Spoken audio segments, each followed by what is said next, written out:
Hello, je suis ravie de te retrouver dans une vidéo thématique qui est sur celle de comment commencer à utiliser les cartes oracle ou tarot. Et dans cette vidéo, eh bien, je vais te donner des pistes, des conseils et voir voilà, qu'est-ce qui toi te correspond et vers quoi tu as envie d'aller pour commencer à utiliser les cartes dans ton quotidien, dans ton cheminement personnel. Pour celles qui ne me connaissent pas, je suis Charlotte Doudicelli, sophrologue sensorielle qui est spécialisée dans le féminin, la périnatalité, les enfants et les adolescents. La sophrologie est mon fil conducteur. La première question que je me suis mise, c'est par où commencer. Pour faire cette vidéo, je suis partie de ma propre expérience et c'est vrai que pour moi, j'ai été d'abord attirée par les oracles. Il existe une multitude d'oracles et donc je vais te présenter les différents types d'oracles qui existent pour que tu puisses voir qu'est-ce qui toi pourrait te correspondre. Le premier oracle que je t'ai sélectionné et qui est pour moi le plus accessible et le plus simple sont les petits oracles à message comme celui, le petit oracle des animaux de pouvoir, car en fait ils sont très simples dans le sens où tu tires une carte et tu as un message qui apparaît dessus. Donc ça te permet d'avoir un message directement si tu as une question ou juste le besoin d'avoir un message. Ils sont très intéressants à utiliser et puis par la suite dans une utilisation plus approfondie des oracles et des tarots, tu peux également les utiliser pour compléter un message. Le deuxième type d'oracle qui existe, ce sont les oracles où tu as sur la carte une image et un message associé. Donc pour ça, j'ai sélectionné l'oracle des messages de ton âme et je vais te montrer comment sur une carte c'est fait. Voilà, par exemple sur celle-ci, tu vois, il y a l'image en fond et tu as un mot-clé et une description juste en dessous. Donc tout est sur la carte. Donc ça te permet d'avoir une inspiration visuelle liée à l'illustration, mais également d'avoir aussi une inspiration, que ce soit le mot, que ce soit aussi la phrase qui l'accompagne. Voilà, je te montre quelques cartes, il est vraiment super beau. Au niveau de ces oracles-là, il en existe plusieurs. Moi, il m'en manque un. Mais en tout cas, voilà, tu as message de ton âme, tu as celui de ton cœur, de ton corps, et le dernier qui est sorti qui est de l'univers.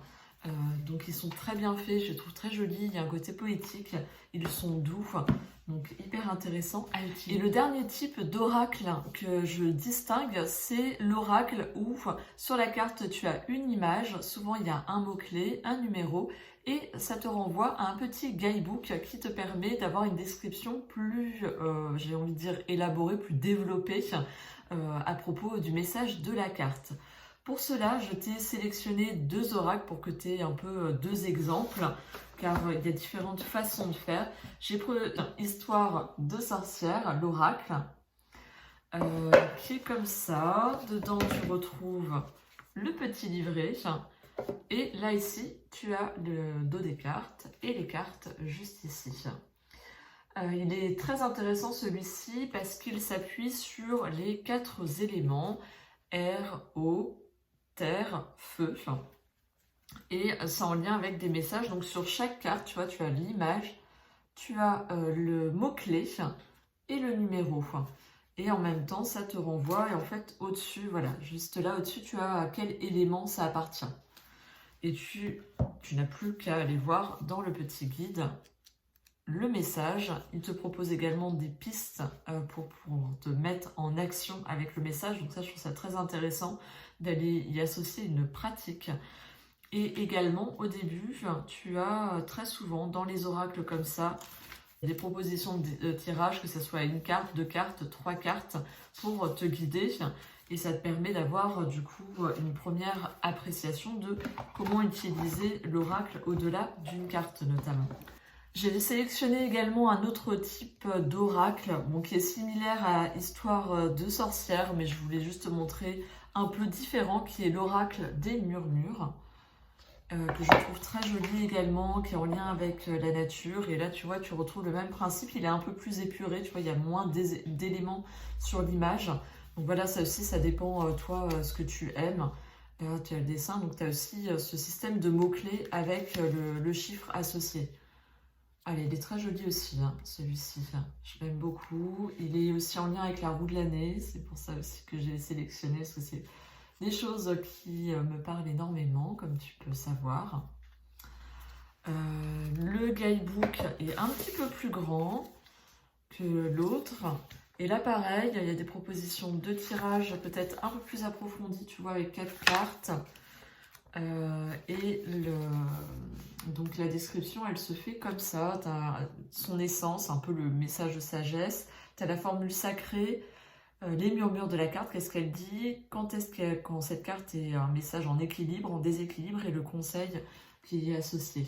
Donc il est aussi très intéressant, cet oracle est très accessible quand tu débutes, mais pas que.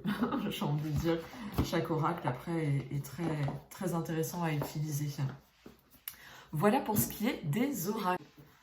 Donc à présent, je vais te présenter par quel type de tarot tu peux commencer si tu es plutôt intéressé par les tarots ou que tu utilises déjà les oracles mais que tu aimerais maintenant débuter avec les tarots. J'ai fait une sélection de 3 tarots qui me paraissent un peu regrouper ce qui peut exister en soi. Donc bien sûr, il y en a plein d'autres, mais juste pour te montrer 3 types, on va dire, de tarots qui peuvent être proposés. Le premier que j'ai sélectionné, alors dedans, j'ai mis que des tarots Rider-Waite, parce qu'il existe le tarot de Marseille, que tu peux également trouver très souvent. Ils mettent que les arcanes majeures avec un petit guide, si tu as envie d'aller plus sur quelque chose du tarot de Marseille, où il y a peut-être moins de différence au niveau des tarots de Marseille, parce qu'il y a peut-être moins de possibilités, on va dire, de s'en éloigner.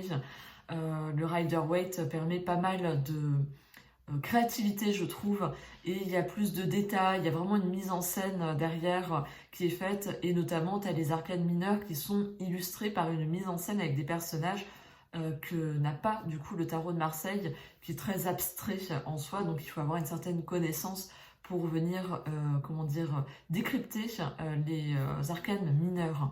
Autant les arcanes majeures sont très intéressantes, notamment d'un point de vue historique au niveau du tarot de Marseille.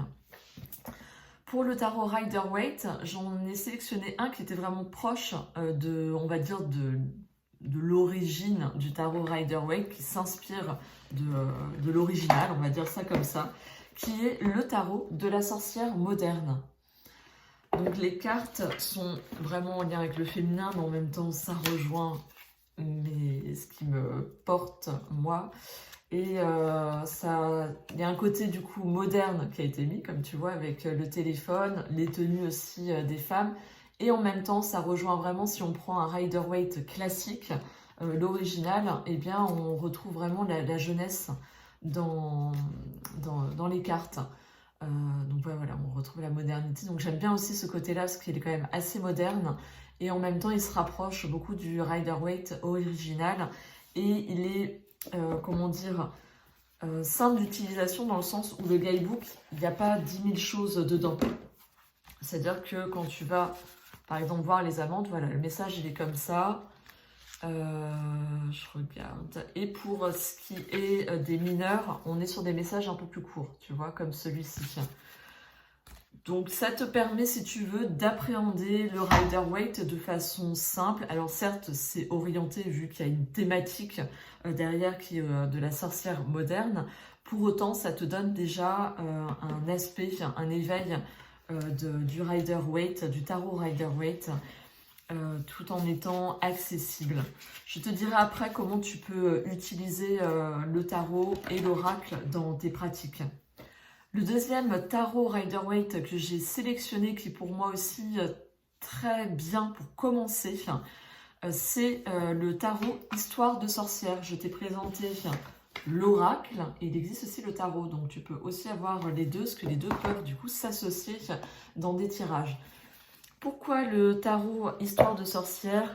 Eh bien, je trouve que les images sont très parlantes. C'est-à-dire qu'au-delà d'avoir une connaissance du tarot Rider-Waite, il y a aussi l'illustration qui peut raconter énormément de choses. En la regardant, tu peux y voir plusieurs histoires, possibilités derrière. C'est-à-dire qu'il y a plein de symboles que tu peux venir décrypter sans avoir à regarder le livret. Donc tu peux également l'utiliser comme un tirage psychologique. Ce que j'appelle tirage psychologique, c'est justement quand on s'appuie uniquement sur l'image, sur le mot-clé peut-être aussi, et on vient mettre ses propres interprétations des liens qu'on fait avec une situation, un contexte, avec soi-même. Voilà comment il est. Donc tu vois, ça rejoint vraiment l'oracle, histoire de sorcière. On est sur vraiment la même lignée avec beaucoup de détails qui sont mis en avant. Et le plus de ce tarot, c'est que tu as un livret qui est très détaillé. Tu vois, qui est juste là. Donc c'est vraiment un livre qui est très détaillé. Dedans, tu as toute la jeunesse du tarot. Mais du coup, dès que tu as une description, tu vois, c'est comme ça.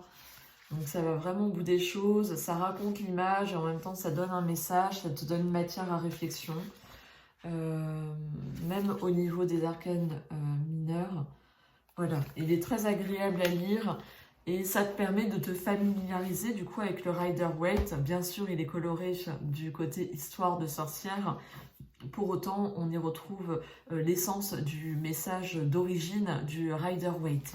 Et le dernier que j'ai sélectionné comme tarot, Rider-Waite, c'est The Wandering Star Tarot, que je trouve très intéressant parce que lui, tu vois, tu as bien sûr un guidebook, mais aussi sur l'image, là on est sur un arcane mineur, le 10 de bâton, pardon, tu as des mots-clés qui apparaissent tout autour, qui donnent vraiment déjà une signification.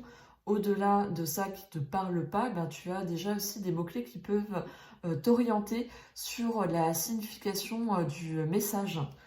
Le dos des cartes est super beau, c'est aussi pour moi un tarot coup de cœur.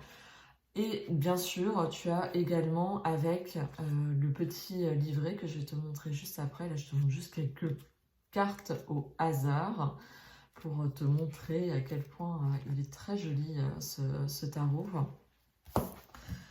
Hop, petit livret et donc petit message pour les arcanes majeures. On retrouve les mots-clés qui sont sur la carte et le petit message avec une citation juste en bas.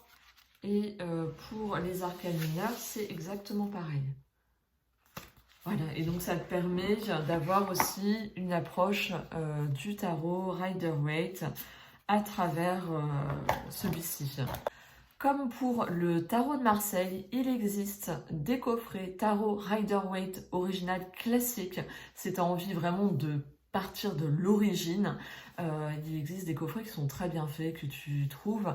Il y en a un notamment de Emmanuelle IG qui regroupe, en fait elle a fait un mix, elle a mis les arcanes majeures du tarot de Marseille avec les arcanes mineures du tarot Rider-Waite original. Elle a vraiment été chercher les images historiques, donc il est très bien fait. Je ne l'ai pas encore, mais en tout cas il fait partie de ma wishlist. Voilà, je te le recommande également si tu as envie d'être plus sur quelque chose d'original. À présent, je vais répondre à la question de comment utiliser les cartes. Donc il y a différentes façons d'utiliser, que ça soit avec un oracle ou un tarot. Tu peux utiliser avec une carte par jour, c'est-à-dire que je trouve que c'est le meilleur moyen de faire connaissance avec son oracle ou avec son tarot, c'est de tirer une carte par jour et de venir voir qu'est-ce que ça vient dire. Donc ça peut donner peut-être un focus, moi c'est comme ça que j'utilise, un focus sur quoi je dois porter mon attention sur ma journée par exemple, ou quelque chose qui m'est amené à venir travailler, introspecter, réfléchir. C'est assez intéressant. Une autre façon d'utiliser les cartes, c'est de faire un tirage. Et pour faire un tirage, parce que très souvent tu te demandes par quoi commencer, déjà dans les livrets, ils te proposent toujours des tirages à faire. Que ça soit à 3 cartes en général, c'est le plus petit tirage et à beaucoup plus de cartes également. Donc c'est pour toi l'occasion de venir tester des tirages en ayant un schéma, un guide avec des questions référencées à côté, où tu peux également trouver des tirages sur Internet, que ce soit via des comptes Instagram de personnes que tu aimes suivre et qui utilisent le tarot comme outil. C'est aussi l'occasion pour toi de venir utiliser les cartes de cette manière-là. Les tirages aussi, ce que je ne t'ai pas dit, c'est que ça te permet d'approfondir, c'est-à-dire que ça donne d'autres orientations, d'autres, comment dire, d'autres éclairages, parce qu'on vient affiner, on part d'une question de départ et on vient la développer. On peut aussi après doubler les cartes pour venir approfondir chaque réponse, ça aussi c'est possible. Un peu plus haut, je t'avais parlé du tirage psychologique, donc juste pour redire, tu tires une carte ou plusieurs cartes et tu viens voir ce qu'elle vient s'exprimer juste en te fiant uniquement au dessin, à l'illustration et aux mots-clés. C'est assez intéressant parce que ça veut toujours dire quelque chose. En tout cas, moi, j'aime bien l'utiliser comme ça, notamment dans mes séances sophrologie avec des adolescentes, parce que du coup, il y a vraiment une mise en scène et ça permet de venir projeter finalement ce qui s'est passé durant la séance ou un état d'être également, de venir voir, y associer une image, c'est toujours très intéressant. Une dernière façon d'utiliser les cartes que je vois, c'est de venir l'utiliser avec ton journal. Si tu tiens un journal ou que tu as envie de te lancer dans le journaling notamment, eh bien tu peux venir tirer une carte et de venir écrire tout ce qu'elle vient t'inspirer, tout ce qu'elle vient dire de toi aussi, ou de voilà ce qu'elle vient d'inspirer sur un sujet. Ça peut être sur une thématique en particulier que tu souhaites travailler, tu poses une question et tu viens du coup tirer une carte et voir tout ce qu'elle vient dire de toi, tout ce que tu viens ressentir en la regardant.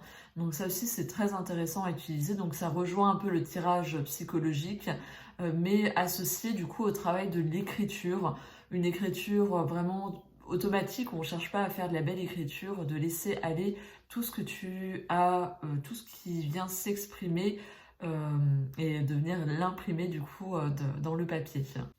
Voilà, si tu as aimé cette vidéo, je t'invite à soutenir ma chaîne en mettant un pouce, en t'abonnant également à ma chaîne, car je fais des vidéos notamment hebdomadaires pour les énergies de la semaine avec le tarot. Comme ça te permet d'entrevoir des jeux et leur mise en action également, et d'autres vidéos, que ça soit en lien avec les choses, mes centres d'intérêt et les accompagnements que je peux faire. Si aussi tu as des questions ou si tu es intéressé pour que je poursuive cette série de vidéos, notamment en te montrant de façon plus détaillée une façon d'utiliser le tarot, n'hésite pas à me le partager en commentaire, comme ça me permettra de voir si c'est quelque chose qui peut t'intéresser et que je peux du coup développer à travers d'autres vidéos plus du coup ciblées sur quelque chose en particulier au niveau des cartes.